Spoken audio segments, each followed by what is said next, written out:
While there isn't a one-size-fits-all workout routine that is perfect for everyone, there are certain principles trainees can follow to ensure they're maximizing their time in the gym.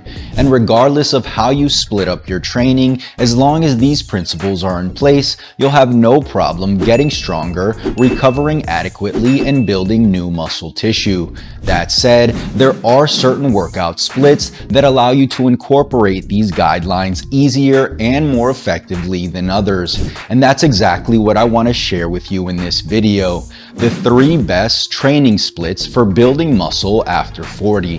But first, let us quickly go over some of those principles and the role they play in muscle growth. Principle number 1, training volume. One 2017 meta-analysis by Schoenfeld and colleagues divided 15 studies by the number of weekly sets done. Less than 5 sets, 5 to 9 sets, and 10 sets or more. They found that hypertrophy gains were around 5%, 7%, and 10% respectively. These findings tell us 2 things. First, a higher training volume leads to higher degrees of hypertrophy. And second, a good baseline for how much volume you should be doing to produce substantial gains in muscle mass is at least 4 sets per muscle group per week. If the goal is to maximize muscle growth, however, then a minimum of 10 sets per muscle group per week would be more ideal. Principle number 2, training frequency. In this 2018 meta-analysis published in the Journal of Sports Science, they concluded that training frequency does not significantly or meaningfully impact muscle hypertrophy when volume is equated. That said, increasing training frequency is one of the simplest ways to increase total volume. In other words, it would be far easier to complete 10 sets of chest in 2 days than it would be in 1, especially if the goal is to train each muscle at its peak rather than in a more fatigued state. Principle number 3, training intensity. One study reported that lifting with heavy weights at 90% of 1 rep max led to greater muscle growth than training at 70%. Another recent meta-analysis found that terminating sets closer to failure led to greater hypertrophy outcomes. That said, while the amount of volume we do is critical, it's also important that we're training heavy enough or pushing hard enough to stimulate growth. Principle number 4, progression. Performing enough volume, lifting with enough intensity, and doing so consistently is imperative. But the way we continue to build muscle is by gradually increasing stimulus over time. So whether you're adding more weight to the bar, performing slightly more volume over time, or both, we must continue to progress. Otherwise, our bodies will simply adapt to the workload and find no reason to continue growing. Now, with that out of the way, let's jump into the 3 best training splits for muscle growth. Number 1, full body. One study published in the Journal of Strength and Conditioning Research showed that most measures of size and strength increased more after a full body training compared to split training with an equal weekly training volume. As the name suggests, the full body split is done by training all muscle groups in a single session. Thus, each session consists of just 1 to 2 exercises per muscle group. The full body split is typically done 3 to 4 days per week, with each session being separated by a rest day. According to one of the leading experts in the field, Dr. Mike Israetel, the stimulus to fatigue ratio is the amount of muscle building adaptations an exercise can give you relative to the fatigue it forces you to recover from. And as we age, the threshold for that decreases. For any type of training, the hypertrophy stimulus of subsequent sets decreases gradually due to fatigue-inducing factors such as muscle damage and metabolic stress.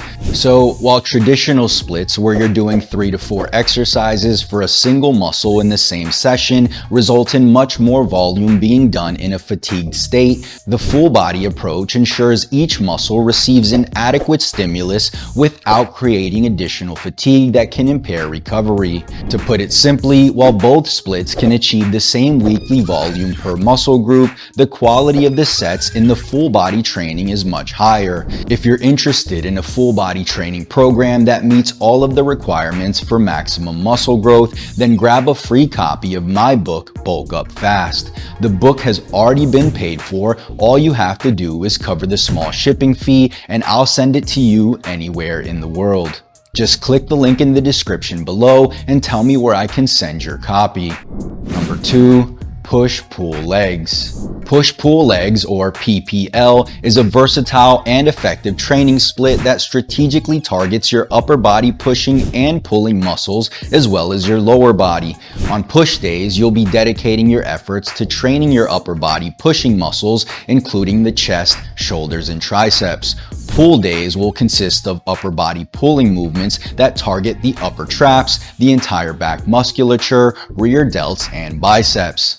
And as the name suggests, the lower body day will consist of training your entire lower body from quads and hamstrings to glutes and even calves. The reason I recommend this style of training is because as we age, our ability to recover is impaired, and the PPL split is extremely adaptable. It can be done as little as 3 days per week with a rest day between each session, or as much as 6 days per week. The number of days you choose to run this split will be determined by the total weekly volume you're aiming for.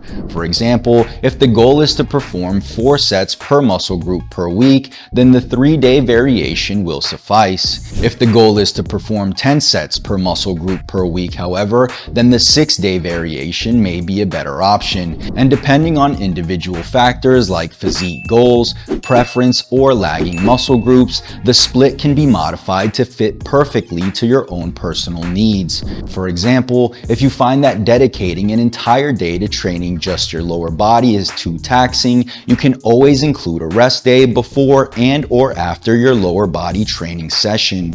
Another alternative would be to split your lower body training up into push and pull focused training days, where the push focused days focus more on the quads and calves, while the pull focused days place more of an emphasis on the glutes and hamstrings. If your legs are already well developed and you'd like to place more of an emphasis on the upper body, then splitting your routine into 5 days where you're performing 1 lower body session instead of 2 would be more ideal. Although there isn't a specific study dedicated to the push-pull leg split, its effectiveness stems from its logic of grouping functionally related muscle groups together. The bench press, for example, is typically seen as a primarily chest-targeted movement, but it also involves the shoulders and triceps to a great degree. Similarly, while the bent over barbell row is primarily a back-targeted movement, it also involves the traps, rear delts, and biceps. In essence, this split offers a flexible and efficient way to structure your workouts. By categorizing muscles based on their functional roles and allowing for customizable frequency and recovery strategies, it'll help even the busiest of us to achieve a balanced, comprehensive muscle building training split. And number 3, upper lower. This training split consists of alternating between upper body and lower body training sessions, but because this split gives us the freedom to prioritize certain muscle groups in each session, it's also highly customizable. For example, if your chest is lagging behind, then you may opt to put slightly more of an emphasis on pushing movements during your upper body training sessions. If you're looking for more of a balanced approach, then your first upper body session can focus a bit more on pushing muscles, where you're doing slightly more pushing than you are pulling, while the second upper body session can consist of more total sets of pulling exercises. Additionally, if you have a body part you're trying to bring up, place that first in the training session. According to this study from the Journal of Sports Medicine, the first muscles you train in a session usually experience greater rates of hypertrophy and strength gains over those done later. Typically, this split is done 4 times per week, but if you're a bit more experienced or need more training volume, bumping it up to 6 times per week is a viable option. So there you have it, the 3 best training splits for building muscle after 40. Remember, the most effective and efficient training split is the one that we can most optimally recover from while still providing enough of a growth stimulus. And while we must always train hard, it's far more important to train smart to avoid injury and promote promote longevity. Did you find this video helpful? If so, click the like button below as it'll truly help out the channel. And if you haven't already, make sure you subscribe for more videos and don't forget to turn on post notifications so you don't miss the next one.